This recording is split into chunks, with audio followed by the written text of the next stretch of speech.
October 17th, Mexican authorities located an upscale house in an affluent section of Culiacan. Located inside was Ovidio Guzman. The operation threw Culiacan into a state of panic.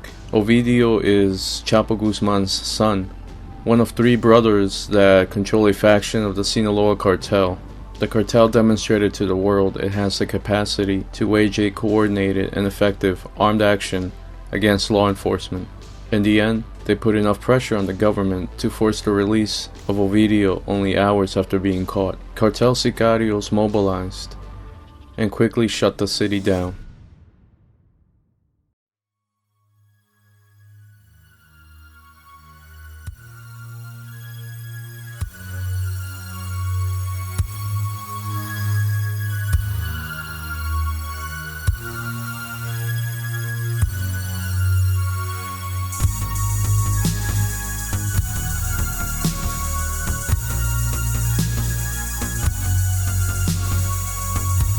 On October 17th, a small unit of National Guard police entered Culiacan on a mission to capture Ovidio. They arrived at his home and began to seal off the street.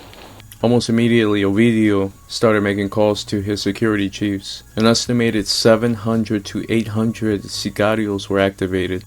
Cartel leaders ordered the gunmen to flood the streets and prevent the government from taking Ovidio out of Culiacan.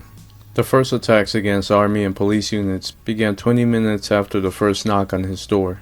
Sicarios quickly took up pre-planned positions at major intersections, closing down the airport, all roads in or out, and surrounding the unit that arrested Ovidio.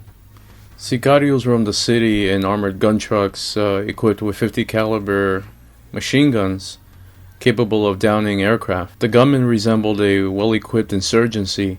Everything from automatic rifles, grenades, bell-fed machine guns to rocket launchers. They shut down the airport by placing gun trucks nearby and having them shoot at any aircraft or helicopters that were trying to land. The government sent reinforcements, but they were soon blocked outside the city by cartel sicarios manning the roadways and by placing burning buses on the highways. The operation was doomed from the start. In previous raids, Mexico's special forces or Marines were used to apprehend high-value targets, and some of the most powerful drug bosses were captured this way.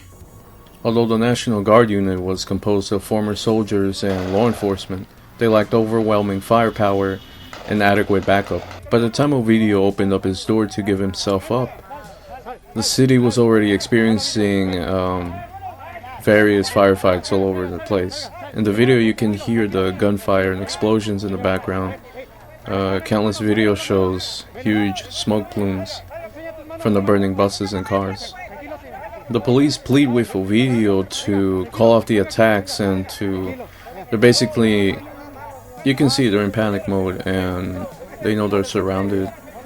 They're pleading with Ovidio in the video to call off the attacks, to call his brother and all his people and tell him to stand down. Ovidio calls his brother Ivan.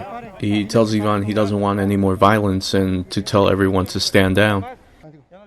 Ovidio tells Ivan, "I'm going to give myself up. The lawyer will get me out."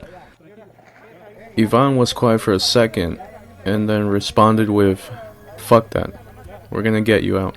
After that, it was on. Authorities were under attack at various points in the city.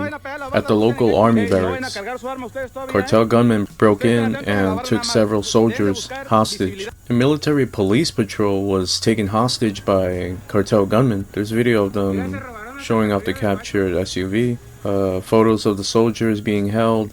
Their truck was stolen and paraded through the streets. In one incredible incident, you could see cartel soldiers greeting and high-fiving military traffic police that were caught at a toll station at a bridge, and you could just see them walking around. The cartel soldiers have them surrounded. The soldiers know that they are outgunned, and it's an incredible sight to see. At the same time, army troops were battling it out on the streets. Several units got involved in firefights with cartel soldiers. One soldier lost a leg from a cartel sniper. At one point, Ivan offered the unit commander $3 million in cash to let his brother go. Otherwise, everyone involved in the operation was dead.